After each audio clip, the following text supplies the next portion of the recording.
Nah, yang membedakan antara besi cor satu dengan besi cor lainnya, yang pertama adalah terdapat perbedaan komposisi, kemudian morfologinya grafitnya berbeda akibat adanya perbedaan komposisi. Yang berikutnya yang memungkinkan berbeda adalah penampakan patahannya. Nah, dalam tabel ini kita lihat ada beberapa jenis besi cor, mulai dari besi cor kelabu, kemudian besi cor kelabu tetapi mempunyai grafit yang compact, kemudian ada besi cor nodular, terkadang disebut sebagai ductile cast iron, kemudian besi cor putih dan besi cor malleable. Kalau kita lihat dari tabel di sini, maka masing-masing dari besi cor tersebut mempunyai komposisi yang berbeda. Nah, kita sebelumnya pernah mengenal yang namanya diagram fasa Fe3C, di mana diagram fasa tersebut biasa dipakai sebagai rujukan fasa-fasa yang eksis pada berbagai temperatur dan komposisi untuk paduan besi yang tergolong ke dalam baja. Nah, kalau pada diagram fasa Fe3C, bagian sebelah kanannya dibatasi oleh fasa cemented yang mempunyai komposisi 6,67% karbon. Nah, untuk besi cor dikarenakan grafit yang mempunyai komposisi karbon 100% eksis, maka kita memakai diagram fasa yang sedikit berbeda yang bisa dinamakan sebagai diagram fasa FEC ataupun diagram fasa FEG, di mana G di sini adalah grafit. Nah, yang berbeda dengan diagram fasa Fe3C adalah kita lihat di sini adanya batas fasa yang berbeda. Garis putus-putus adalah untuk Fe3C dan garis solid adalah untuk FEG yang merupakan diagram fasa yang menjadi rujukan untuk besi cor. Nah, kemudian yang berbeda juga adalah temperatur transformasi seperti temperatur transformasi eutectoid di sini. Di sini kita lihat untuk besi cor FEG mempunyai temperatur transformasi eutectoid yang lebih tinggi dibandingkan dengan untuk Fe3C yang dipakai untuk baja. Nah, kita lihat yang pertama adalah besi cor kelabu. Jadi, besi cor kelabu mempunyai kandungan karbon antara 2,5 dan 4%, dan kemudian di sini juga ditambahkan silikon antara 1 dan 3%. Ciri khas dari besi cor kelabu adalah grafit eksis dalam bentuk flex yang tajam-tajam dan berwarna kelabu. Dan kemudian grafit tersebut bisa dikelilingi oleh matriks dengan fasa ferrit ataupun perlit. Bagaimana kondisi itu matriks, apakah bisa ferrit ataupun perlit, itu bergantung kepada diantaranya laju pendinginan. Nah, secara mekanik dikarenakan besi cor kelabu mempunyai flex grafit, maka dia bersifat lemah dan ketas. Karena struktur flex yang tajam tersebut memberikan efek konsentrasi tegangan yang tinggi. Kemudian kekuatan dan keuletan jauh lebih tinggi bila diberi beban tekan. Jadi besi cor kelabu kalau dalam arah tekan, diberi beban mekanik dalam arah tekan, dia mempunyai kekuatan dan keuletan yang lebih baik dibandingkan bila kita beri tarikan. Nah, karakteristik khas dan spesial dari besi cor kelabu adalah efektif dalam meredam getaran, sehingga biasa dipakai untuk struktur dasar, mesin, dan berbagai peralatan berat. Nah, ini adalah penampakan dari grafit pada besi cor kelabu, di mana kalau kita lihat di sini matriksnya dominan putih. Kalau matriksnya dominan putih berarti matriksnya cenderung untuk berupa ferrit. Tetapi kita lihat juga di sini ada fasa yang kehitam-hitaman ataupun gelap. Ini menunjukkan bahwa perlit juga sebetulnya eksis pada gambar ini. Nah, kalau fasa yang seperti ini eksis secara dominan, maka matriksnya lebih dominan berupa perlit. Dan yang menentukan matriksnya itu ferrit atau perlit itu juga adalah laju pendinginan. Kalau laju pendinginannya lambat, matriksnya akan cenderung berupa ferrit. Kalau laju pendinginannya tinggi, matriksnya akan cenderung berupa perlit. Kita lihat berikutnya adalah besi cor nodular ataupun kadang disebut ductile cast iron. Jadi pada besi cor nodular adalah besi cor kelabu yang ditambahkan unsur magnesium ataupun cerium, di mana penambahan kedua unsur tersebut mengakibatkan adanya perubahan bentuk grafit menjadi berbentuk bulat. Nah, matriks untuk besi cor nodular ini pada umumnya perlit.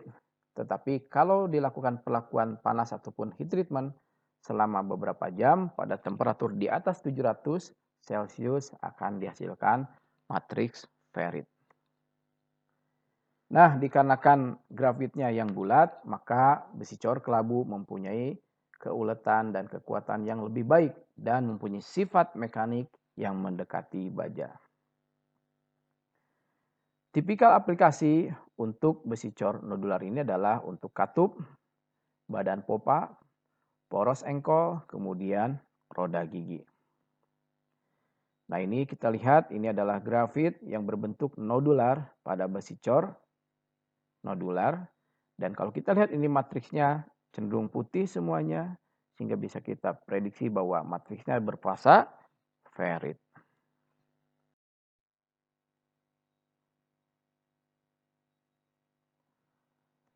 Baik, yang berikutnya adalah besi cor putih dan besi cor maleabel. Kedua jenis besi cor ini biasa disatukan penjelasannya dikarenakan besi cor putih merupakan produk antara besi cor maleabel, walaupun kadang-kadang besi cor putih juga menjadi produk akhir. Nah, karakteristik secara komposisinya silikon kurang dari 1% dan hal ini mengakibatkan pada besi cor putih grafit menjadi lebih sukar terbentuk sehingga kemudian cemented yang muncul. Nah, karakteristik secara fisiknya pada besi cor putih permukaan patahannya putih. Nah, tetapi tidak semua bagian besi cor putih ini mempunyai penampakan patahan yang putih. Di bagian-bagian tertentu yang mengalami chilling ataupun mengalami proses pendinginan yang relatif cepat, maka akan mempunyai patahan yang tampak putih karena pada bagian tersebut cemented lebih cenderung terbentuk dibandingkan dengan grafit. Jadi di bagian dalamnya seringkali yang terbentuk adalah besi cor kelabu, di mana grafit terbentuk. Karena bagian dalamnya mempunyai ataupun mengalami laju pendinginan yang lebih lambat.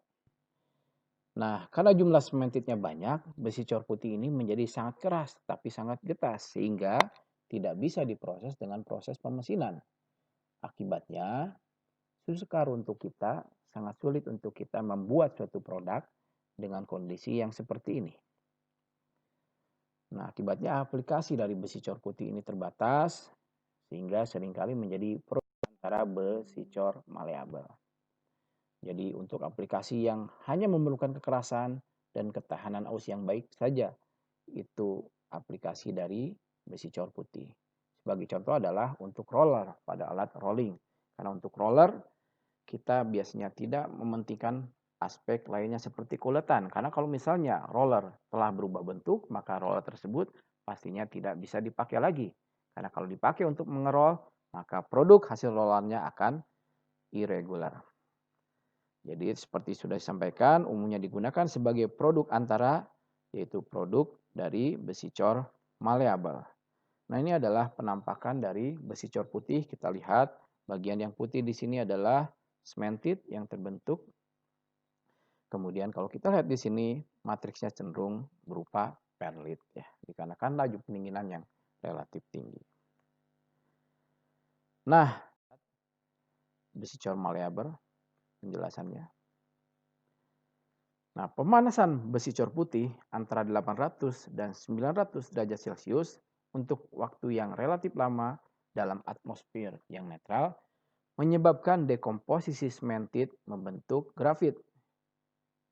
Di mana kita lihat pada gambar di bawah ini, klaster grafit dikelilingi oleh matriks yang putih sehingga matriks di sini adalah ferrit. Tetapi seperti pada besi cor kelabu, matriks pada besi cor putih ini juga bergantung kepada laju pendinginan. Kalau laju pendinginannya lambat, terbentuk ferrit matriksnya.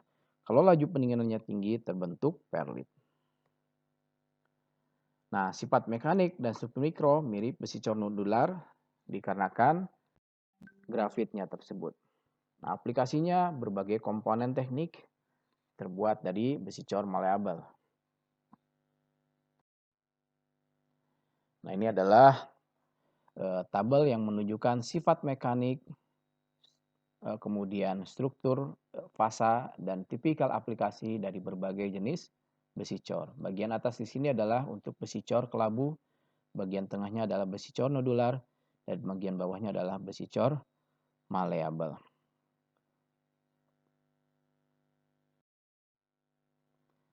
Nah, besi cor mempunyai speciality ataupun karakteristik yang baik, yaitu ketahanan ataupun kemampuan meredam getaran yang jauh lebih baik dibandingkan dengan baja. Sebagai contoh, ini adalah karakteristik peredaman getaran dari baja, sedangkan ini adalah untuk besi cor. Jadi besi cor mempunyai kemampuan meredam getaran yang lebih baik dibandingkan dengan baja, sehingga dijadikan struktur dasar untuk mesin.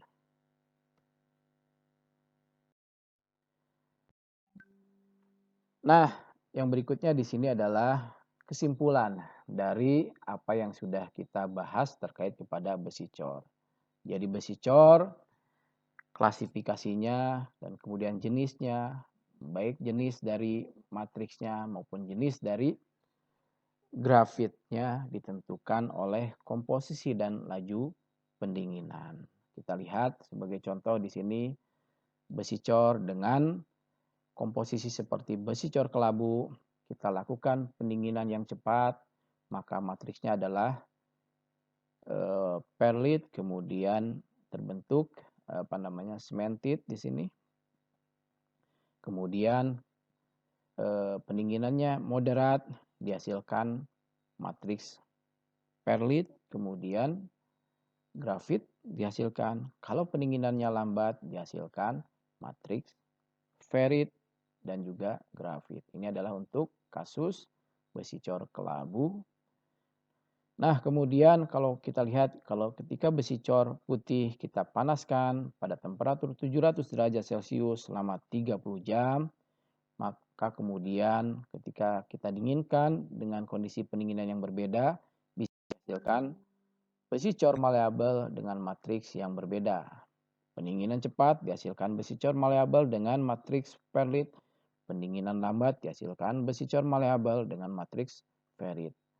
Nah, ketika besi cor kelabu kemudian kita tambahkan unsur magnesium ataupun cerium, maka kita menghasilkan besi cor jenis lain yang disebut dengan besi cor nodular. Kalau pada pembuatannya dilakukan pendinginan moderat, dihasilkan matriks perlit. Kalau pendinginannya lambat, dihasilkan matriks ferrit. Jadi sekali lagi untuk besi cor, komposisi dan laju pendinginan nantinya menentukan jenis grafit dan juga fasa dari matriksnya. Dan harus diingat, kalau fasa matriksnya ferrit maka akan lebih lunak pastinya dibandingkan dengan kalau fasa matriksnya perlit.